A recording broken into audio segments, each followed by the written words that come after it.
गुरूणाम् आकृतिं स्मरे तेन विघ्नाः प्रणश्यन्ति सिद्ध्यन्ति च मनोरथाः। श्रीगुरुभ्यो नमः। नारायणाय परिपूर्णगुणार्णवाय विश्वोदयस्थितिलयो नियतिप्रदाय ज्ञानप्रदाय विबुधासुरसौख्यदुःखसत्कारणाय वितताय नमो नमस्ते।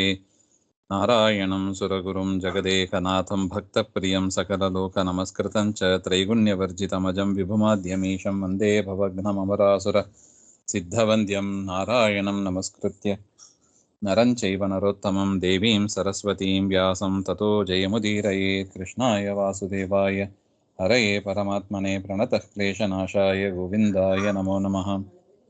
ಶ್ರೀಗುರುಭ್ಯೋ ನಮಃ. ಶ್ರೀಮನ್ ಮಹಾಭಾರತ ತಾತ್ಪರ್ಯ ನಿರ್ಣಯ 25ನೇ ಅಧ್ಯಾಯ 41ನೇ ಶ್ಲೋಕ. ಪುನಃಸಂಸ್ಥಾಪಿತರಥೌ ವಿಜಿತ್ಯ ಯತ್ನತೋ ಬಲಿ ಯಥಮಾನೋ ಮಹೇಶ್ವಾಸೋ ಧಾರ್ತರಾಷ್ಟ್ರಾನ್ ಜಗಾನಃ ಪಂಚವಿಂಶದ್ಹತಾಸ್ತತ್ರ ಧಾರ್ತರಾಷ್ಟ್ರ ಮಹಾಬಲಾಹ. ಹಾಗೆ ಅಂತ ಅಂದರೆ ಭೀಷ್ಮ ಪರ್ವದ ಒಂದು ವಿವರಣೆ ಇದು. ಭೀಷ್ಮರು ಯುದ್ಧ ಮಾಡ್ತಾ ಇದ್ದಾರೆ. ಅಲ್ಲಿ ಆ ಸಂದರ್ಭದಲ್ಲಿ ಭೀಮಸೇನ ದೇವರು 100 ಜನ ದುರ್ಯೋಧನನ ಸಹೋದರರು 100 ಜನ, ಅವರಲ್ಲಿ 25 ಜನರನ್ನ ಆವತ್ತಿನ ದಿವಸದಲ್ಲಿ ಭೀಮಸೇನ ದೇವರು ಸಂಹಾರ ಮಾಡಿದರು ಹಾಗೆ ಅಂತ ನಾವು ನೋಡಿದ್ದೀವಿ. ಅದನ್ನ ಇಲ್ಲಿ ಹೇಳ್ತಾ ಇದ್ದಾರೆ. ಅದಾದ ಮೇಲೆ ಭಗದತ್ತ ದ್ರೌಣಿ ಕೃಪ ಶಲ್ಯ ದುರ್ಯೋಧನಾದಯ ಸರ್ವೇ ಜಿತಾಃ ದ್ರಾವಿತಾಶ್ಚ ಸೇನಾ ಚ ಬಹುಲಾಹತ ಹಾಗೆ ಅಂತ.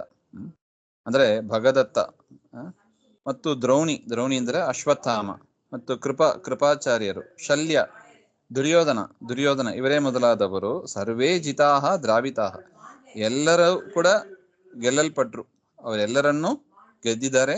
ಮತ್ತು ದ್ರಾವಿತಾಹ ಅವರೆಲ್ಲರೂ ಕೂಡ ಯುದ್ಧ ಭೂಮಿಯನ್ನ ಬಿಟ್ಟು ಓಡೋಗಿದ್ದಾರೆ. ಯಾರಿಂದ? ಭೀಮೇನ ಇತಿ ಶೇಷಃ ಅಂತ ಬರೀತಾರೆ ನೋಡಿ.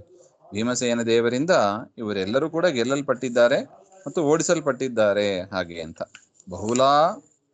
ಬಹುಲಾ ಸೇನಾಚ ಹತಃ ಅನೇಕ ಸೈನ್ಯ ಅದು ನಾಶವಾಯಿತು ಭೀಮಸೇನ ದೇವರಿಂದ ಹಾಗೆ ಅಂತ. ವಿರತೋ ವ್ಯಾಯುಧಶ್ಚೈವ ದೃಢವೇದ ವಿಮೂರ್ಛಿತಃ ಕೃತೋ ದುರ್ಯೋಧನ ಸರ್ವ ರಾಜ್ಞಾ ಭೀಮೇನ ಪಶ್ಯತಾಂ. ಭೀಮಸೇನ ದೇವರಿಂದ ಸರ್ವರಾಜ್ಞಾಂ ಪಶ್ಯತಾಂ ಸತಾಂ, ಎಲ್ಲಾ ರಾಜರು ನೋಡ್ತಾ ಇರುವಾಗಲೇ ದುರ್ಯೋಧನನ ರಥ ಹೋಯಿತು. ಆಯುಧ ಅಂದ್ರೆ ಅವರ ಆಯುಧವೂ ಕೂಡ ಹೋಯಿತು ಅಂತ. ದುರ್ಯೋಧನನ ಆಯುಧವೂ ಹೋಯಿತು, ರಥವೂ ಹೋಯಿತು ಭೀಮಸೇನ ದೇವರಿಂದ. ದೃಢವೇದೇನ ಗದಾಪ್ರಹಾರೇನ ವಿಮೂರ್ಛಿತ, ಭಾರೀ ಒಂದು ವೇದನೆಯಿಂದ ಗದಾಪ್ರಹಾರ, ಭೀಮಸೇನ ದೇವರ ಗದಾಪ್ರಹಾರದಿಂದ ಅವನು ಮೂರ್ಛಿತನಾದ ಅಂತ ಹೇಳ್ತಾ ಇದ್ದಾರೆ. ಅತಿ ಮೂರ್ಛಿತ, ಈ ರೀತಿಯಾಗಿ ಅವತ್ತಿನ ದಿವಸ ದುರ್ಯೋಧನ ಮೂರ್ಛಿತನಾಗಿ ಬಿದ್ದ ಭೀಮಸೇನ ದೇವರ ಗದೆಯೇಟ್ಟಿನಿಂದ ಹಾಗೆ ಅಂತ. ತಥೋಪಹಾರಂ ಸೈನ್ಯಸ್ಯ ಜಿತಾಶ್ಚಕ್ರುಶ್ಚ ಕೌರವಾಃ ದುರ್ಯೋಧನೋ ನಿಶಾಯಾಂ ಚ ಯಯೌ ಯತ್ರ ನದೀಸುತಃ ಪೀಡಿತೋ ಭೀಮಬಾಣೈಶ್ಚ ಶರದ್ಘಾತರೋ ನನಾಮತಂ.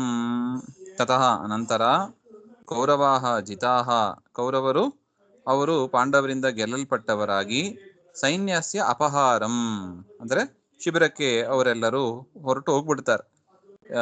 ಯಾವ ಸೈನ್ಯ ಉಳಿದಿತ್ತೋ ಅದನ್ನೆಲ್ಲ ಕರೆದುಕೊಂಡು ಶಿಬಿರಕ್ಕೆ ಹೊರಟೋಗ್ತಾರೆ. ದುರ್ಯೋಧನ ನಿಶಾಯಾಂ ಯತ್ರ ನದೀಸುತಃ ಭೀಷ್ಮ ತತ್ರ ಯಯೌ. ದುರ್ಯೋಧನ ಆ ರಾತ್ರಿ ಹೊತ್ತು ಯತ್ರ ನದೀಸುತಃ, ನದಿಯ ಮಗ ಅಂದ್ರೆ ಗಂಗಾ ನದಿಯ ಮಗ, ಗಂಗಾಭಿಮಾನಿ ದೇವತೆಯ ಮಗ ಅಂದ್ರೆ ಭೀಷ್ಮರು ಅಂತ ಅರ್ಥ. ಅವತ್ತು ರಾತ್ರಿ ಭೀಷ್ಮರು ಎಲ್ಲಿದ್ರೋ ಅಲ್ಲಿ ದುರ್ಯೋಧನ ಹೋಗ್ತಾನೆ.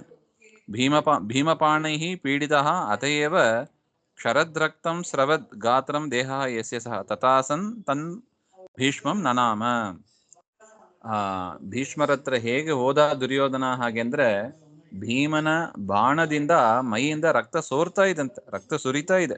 ಕ್ಷರದ್ ರಕ್ತಂ, ರಕ್ತವನ್ನ ಸೋರ್ತಾ ಅಂದ್ರೆ ರಕ್ತ ಸುರಿಸ್ತಾ ಭೀಷ್ಮರತ್ರ ಹೋಗಿ ಅವನು ನಮಸ್ಕಾರ ಮಾಡ್ತಾನೆ ದುರ್ಯೋಧನ. ಆಗ ಭೀಷ್ಮರು ಕೇಳ್ತಾರೆ, ಉವಾಚ ಹೇತುನಾ ಕೇನ ವಯಂ ಜೀವಾಮ ಸರ್ವದಾ ಪಾಂಡವಾಶ್ಚ ಜಯಂ ನಿತ್ಯಂ ಲಬ್ಧ್ವಾ ಹರ್ಷಂ ಅವಾಪ್ನುವನ್.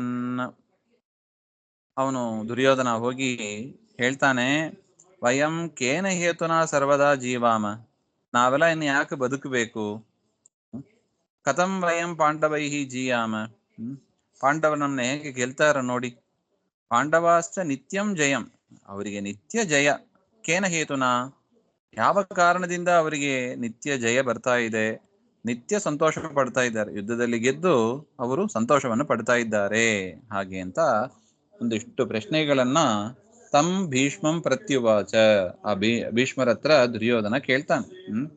ನಾವ್ ಯಾಕೆ ಸೋಲ್ತಾ ಇದ್ದೀವಿ, ನಾವ್ ಯಾಕೆ ಬದುಕಬೇಕು, ಅವ್ರು ಹೆಂಗೆ ಗೆಲ್ತಾರೆ ಇತ್ಯಾದಿಯಾಗಿ ಆ ಪ್ರಶ್ನೆಗಳನ್ನೆಲ್ಲ ಕೇಳ್ತಾ ಇದ್ದಾರೆ ದುರ್ಯೋಧನ. ತಮಾಹ ಭೀಷ್ಮಸ್ತೇಜೇಯೋ ದೇವಾಸ್ತೆ ಧರಣೀಂ ಗತಾಃ ವಿಶೇಷತಃ ಕೇಶವೇನ ಪಾಲಿತಾಸ್ತತ್ಪ್ರಿಯಾ ಸದಾ. ಭೀಷ್ಮರು ದುರ್ಯೋಧನನ ಕುರಿತು ಹೇಳ್ತಾರೆ, ತೇ ಪಾಂಡವಾಹ ದೇವಾಹ ಏವ, ದುರ್ಯೋಧನ, ಈ ದೇವತೆಗಳು, ಈ ಪಾಂಡವರು ಸಾಮಾನ್ಯ ಇಲ್ಲ, ಅವರೆಲ್ಲರೂ ಕೂಡ ದೇವತೆಗಳೇ. ಭೂಮಿಯಲ್ಲಿ ಹುಟ್ಟಿದ್ದಾರೆ, ಭೂಮಿಗೆ ಒಂದು ಕಾರಣದಿಂದ ಭೂಮಿಯಲ್ಲಿ ಉತ್ಪನ್ನರಾಗಿದ್ದಾರೆ. ಅದರಿಂದಲೇ ಅತಯೇವ ತೇ ಅಜೇಯಾಹ, ಅದರಿಂದಲೇ ಅವ್ರನ್ನ ಗೆಲ್ಲೋದು ಕಷ್ಟ ಇದೆ. ಜೇತುಂ ಅಶಕ್ಯಾಹ ಅಂತ ಬರೀತಾರೆ, ಅವ್ರನ್ನ ಗೆಲ್ಲಿಕ್ಕೆ ಆಗೋದಿಲ್ಲ. ಅಷ್ಟು ಮಾತ್ರ ಅಲ್ಲ, ಕೇಶವೇನ ಅಂದರೆ ಶ್ರೀಕೃಷ್ಣೇನ ವಿಶೇಷತಃ ಅತಿಶಯೇನ ಪಾಲಿತಾಹ, ಕೃಷ್ಣನಿಂದ ಅತಿಶಯವಾಗಿ ರಕ್ಷಿಸಲ್ಪಟ್ಟಿದ್ದಾರೆ ಅವರು. ಅಂದ್ರೆ ಕೃಷ್ಣನ ಅನುಗ್ರಹ ಸದಾ ಪಾಂಡವರ ಮೇಲೆ ಇದ್ದೇ ಇರುತ್ತದೆ, ಆ ಒಂದು ಅನುಗ್ರಹದಿಂದ ಅವರು ಸಂರಕ್ಷಿಸಲ್ಪಟ್ಟಿದ್ದಾರೆ. ಸದಾ ತತ್ ಪ್ರಿಯಾಹ, ಸದಾ ಆ ಕೃಷ್ಣನ ಪ್ರಿಯರಾಗಿ ಇರ್ತಾರೆ ಅವರು, ಸದಾ ಶ್ರೀಕೃಷ್ಣಸ್ಯ ಪ್ರಿಯಾಹ, ಆ ಕಾರಣದಿಂದ ಅವರಿಗೆ ಯಾವಾಗಲೂ ಗೆಲುವೇ ಇರುತ್ತದೆ, ಹಾಗೆ ಅಂತ ಒಟ್ಟ ಅಭಿಪ್ರಾಯ. ಮಾನಸೋತ್ತರ ಶೈಲೇಹಿ ಪುರಾ ಬ್ರಹ್ಮಪುರಸ್ಸರಾಹ ಸ್ಥಿತಾ ದೇವಾಸ್ತದಾ ಪಶ್ಯತ್ ಬ್ರಹ್ಮೈಕೋ ಹರಿಮಂಬರೇ.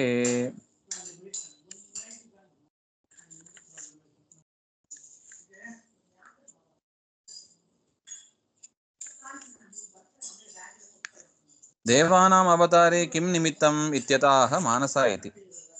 ದೇವತೆಗಳು ಭೂಮಿಯಲ್ಲಿ ಯಾಕೆ ಹುಟ್ಟಬೇಕಾಗಿತ್ತು ಅಂತ ಒಂದು ಪ್ರಶ್ನೆ, ಅದಕ್ಕೆ ಇಲ್ಲಿ ಉತ್ತರ ಹೇಳ್ತಾ ಇದ್ದಾರೆ. ಪುರಾ, ಹಿಂದೆ, ಮಾನಸೋತ್ತರ ಶೈಲೆ ಅಂದ್ರೆ ಮಾನಸ ಸರೋವರ ಅಂತ ಇದಲ್ವಾ ಹಿಮಾಲಯ ಪರ್ವತದಲ್ಲಿ, ಅಲ್ಲಿ ಹಿಮ ಪರ್ವತದಲ್ಲಿ ಅಂತ ಒಟ್ಟು, ಅಲ್ಲಿ ಬ್ರಹ್ಮಪುರಸ್ಸರಾಹ ದೇವಾಹ ಸ್ಥಿತಾಹ, ಬ್ರಹ್ಮ ಮೊದಲಾದ ದೇವತೆಗಳು ಅಲ್ಲಿ ಇದ್ರು.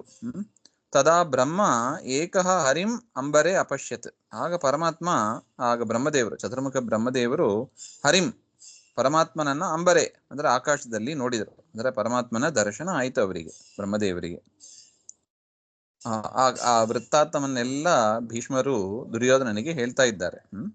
ಸ್ತುತ್ವಾ ಸಂಪೂಜ್ಯ ಭೂಮೇಃ ಸಹ ಭಾರಾವತಾರಣಾಯ ತಂ ಪ್ರಾರ್ಥಯಾಮಾಸ ತೇನೋಕ್ತಂ ದೇವಾನಾಮವದದ್ ವಿಭುಃ. ತಂ ಹರಿಂ ಸಂಪೂಜ್ಯ ಅಂದ್ರೆ ಸ್ತುತ್ವಾ, ಪರಮಾತ್ಮನ ಅಂಬರದಲ್ಲಿ ಆಕಾಶದಲ್ಲಿ ದರ್ಶನ ಆದಾಗ ಬ್ರಹ್ಮಾದಿ ದೇವತೆಗಳು ಪರಮಾತ್ಮನನ್ನ ಸ್ತೋತ್ರ ಮಾಡ್ತಾರೆ. ಭೂಮೇಹೇ ಭಾರಾವತಾರಣಾಯ, ಅವತರಣಾಯ ಅಂದ್ರೆ ಭೂಮಿಯ ಭಾರ, ಭೂಭಾರ ಪರಿಹಾರ ಆಗಬೇಕು, ಹಾಗೆ ಅಂತ ಅಪಹರ್ತು ಪ್ರಾರ್ಥಯಾಮಾಸ, ದೇವತೆಗಳೆಲ್ಲ ಪ್ರಾರ್ಥನೆ ಮಾಡಿದರಂತೆ, ಸ್ವಾಮಿ ಭೂಭಾರ ಆಗಿದೆ, ನೀನು ಅನುಗ್ರಹ ಮಾಡಬೇಕು, ಹಾಗೆ ಅಂತ. ವಿಭು ಬ್ರಹ್ಮ ತೇನ ಹರಿಣ ಉಕ್ತಂ ವಾಕ್ಯಂ ದೇವಾನಾಂ ಅವದತ್ತು. ಆಗ ಪರಮಾತ್ಮ ಬ್ರಹ್ಮದೇವರಿಗೆ ಕೆಲವು ಮಾತುಗಳನ್ನೆಲ್ಲ ಹೇಳ್ತಾನೆ, ಕೆಲವು ವಿಚಾರವನ್ನ ಪರಮಾತ್ಮ ಬ್ರಹ್ಮದೇವರಿಗೆ ತಿಳಿಸ್ತಾನೆ. ಆ ವಿಚಾರವನ್ನ ಬ್ರಹ್ಮದೇವರು ದೇವತೆಗಳಿಗೆ, ಅಂದ್ರೆ ಪರಬ್ರಹ್ಮ ಹೇಳಿದ್ದು ಬ್ರಹ್ಮದೇವರಿಗೆ ಮಾತ್ರ ಕೇಳಿಸಿದೆ. ಉಳಿದ ಭಾಗವತದಲ್ಲೂ ಹಾಗೆ ಬರ್ತದೆ, ಬೇರೆ ದೇವತೆಗಳಿಗೂ ಕೂಡ ಕೇಳಿಸ್ಲಿಲ್ಲ. ಬ್ರಹ್ಮದೇವರು ಆ ವಿಚಾರವನ್ನ ಬೇರೆ ದೇವತೆಗಳಿಗೆ ಹೇಳಿದರು ಅಂತ. ಏನು ವಿಚಾರ ಅದು? ಹಾಗೆ, ಅಯಂ ನಾರಾಯಣೋ ದೇವಃ ಪೂರ್ಣಾನಂತ ಗುಣಾರ್ಣವಃ ಆಜ್ಞಾಪಯತಿ ವಸ್ಸರ್ವಾಂ ಪ್ರಾದುರ್ಭಾವಾಯ ಭೂತಲೆ ಸ್ವಯಂ ಚ ದೇವಕೀ ಪುತ್ರೋ ಭವಿಷ್ಯತಿ ಜಗತ್ಪತಿ.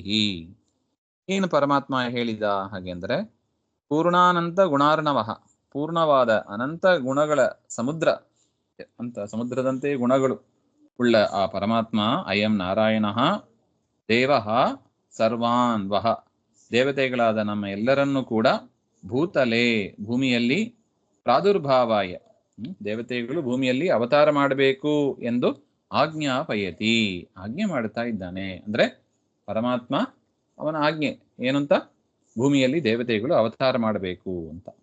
ಪರಮಾತ್ಮ ಸ್ವತಃ ತಾನು ಕೂಡ ಅವತಾರ ಮಾಡ್ತಾನೆ. ಜಗತ್ಪ್ರಭು ಹರಿ ಸ್ವಯಂ ಚ. ಯದ್ಯಪಿ ಪರಮಾತ್ಮ ಜನ್ಮರಹಿತ, ಅವನಿಗೆ ಹುಟ್ಟುಂಬಾದು ಇಲ್ಲ, ಆದರೂ ಕೂಡ ಭೂಭಾರ ಹರಣಕ್ಕಾಗಿ ಪರಮಾತ್ಮ ತಾನು ಅವತಾರವನ್ನು ಮಾಡ್ತಾನೆ. ಸ್ವಯಂ ದೇವಕೀ ಪುತ್ರ ಭವಿಷ್ಯತಿ, ದೇವಕಿಯ ಮಗನಾಗಿ ಯದುವಂಶದಲ್ಲಿ ಪರಮಾತ್ಮ ಅವತಾರವನ್ನು ಮಾಡ್ತಾನೆ. ಹಾಗೆ ಅಂತ ಬ್ರಹ್ಮದೇವರು ದೇವತೆಗಳಿಗೆಲ್ಲ ಹೇಳಿದ್ದಾರೆ. ಈ ಮಾತನ್ನ ಪರಮಾತ್ಮ ಬ್ರಹ್ಮದೇವರಿಗೆ ಆಜ್ಞೆ ಮಾಡಿದ್ದ. ಆ ಪರಮಾತ್ಮ ಹೇಳಿದ್ದನ್ನೇ ಬ್ರಹ್ಮದೇವರು ದೇವತೆಗಳಿಗೆ ಹೇಳಿದ್ರು ಅಂತ. ಏವಂ ತೇನ ಸಮಾದಿಷ್ಟಾಃ ಧರ್ಮವಾಯ್ವಾದಯೋ ಅಖಿಲಾಃ ಅಭವನ್ ಪಾಂಡವಾಧ್ಯಾಸ್ತೆ ಸೇಂದ್ರಾಃ ಸಹ ಮರುದ್ಗಣಾಃ. ಏವಂ ಅನೇನ ಪ್ರಕಾರೇಣ ತೇನ ಹರಿಣಾ ಬ್ರಹ್ಮಣ ವ. ಈ ರೀತಿಯಾಗಿ ಪರಬ್ರಹ್ಮನಿಂದ ಅಥವಾ ಚತುರ್ಮುಖ ಬ್ರಹ್ಮದೇವರಿಂದ ಆಜ್ಞಾಪಿಸಲ್ಪಟ್ಟ ಇಂದ್ರ ಮೊದಲಾದ ದೇವತೆಗಳು, ಸೇಂದ್ರಾಹ ಅಂದ್ರೆ ಇಂದ್ರನಿಂದ ಕೂಡಿದವರಾಗಿ, ಮರುದ್ಗಣಾಹ ತೇ ಧರ್ಮವಾಯುವಾದಯ ಅಂದ್ರೆ ಯಮಧರ್ಮ ಮತ್ತು ವಾಯು ಮುಖ್ಯ ಪ್ರಾಣದೇವರು ಮತ್ತು ಅಖಿಲಾಹ ಗಂಧರ್ವಾದ್ಯಾಹ ದೇವತೆಗಳು ಗಂಧರ್ವರು ಮೊದಲಾದವರು, ಅವರು ಪಾಂಡವಾದ್ಯಾಹ ಅಭವನ್, ಅವರೇ ಪಾಂಡವರಾಗಿ ಭೂಮಿಗೆ ಬಂದರು. ನೋಡಿ, ದುರ್ಯೋಧನ ಕೇಳಿದ್ದು ಇವರೆಲ್ಲ ಯಾರು ಯಾತಕ್ಕೆ ಬಂದರು ಹಾಗೆ ಅಂತೆಲ್ಲ ಮಾಡಿದಾಗ ಆಗ ಭೀಷ್ಮರು ಹೇಳ್ತಾರೆ, ಇವರೆಲ್ಲ ದೇವತೆಗಳು ಗಂಧರ್ವರು ಪರಮಾತ್ಮನ ಆಜ್ಞೆ ಮೇರೆಗೆ ಭೂಮಿಯಲ್ಲಿ ಭೂಭಾರ ಹರಣಕ್ಕಾಗಿ ಬಂದಿದ್ದಾರೆ ಹಾಗೆ ಅಂತ. ಒಟ್ಟು ಆದ್ಯ ಶಬ್ದೇನ ಯಾದವಾಹ ಶಲ್ಯ ಬಾಹ್ಲಿಕಾದಯೋ ಗೃಹ್ಯಂತೆ.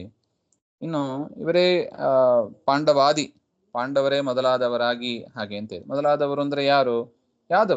ಯಾದವರು ಕೂಡ ದೇವತೆಗಳು ಗಂಧರ್ವರೇ ಭೂಮಿಯಲ್ಲಿ ಅವತಾರ ಮಾಡಿದ್ದಾರೆ ಅಂತ. ಅವ್ರನ್ನು ಬಿಟ್ಟು ಶಲ್ಯರಾಜ ಅಂತ, ಬಾಹ್ಲಿಕ ಮೊದಲಾದ ಅವರೆಲ್ಲರೂ ಕೂಡ ಸಜ್ಜನರೇ, ದೇವತೆಗಳೇ, ಪರಮಾತ್ಮನ ಆಜ್ಞೆ ಮೇರೆಗೆ ಭೂಮಿಯಲ್ಲಿ ಅವತಾರವನ್ನು ಮಾಡಿದ್ದಾರೆ ಅಂತ ಒಟ್ಟು. ಇನ್ನು ಕೆಲವು ವಿಚಾರವನ್ನ ಭೀಷ್ಮರು ದುರ್ಯೋಧನನಿಗೆ ತಿಳಿಸ್ತಾ ಇದ್ದಾರೆ. ಅದು ಏನಂತ ಮತ್ತೆ ನೋಡೋಣ. ಶ್ರೀಮಧ್ವಾಂತರ್ಗತ ಶ್ರೀಕೃಷ್ಣ ಅರ್ಪಣಮಸ್ತು. ಶ್ರೀ ಹರಯೇ ನಮಃ.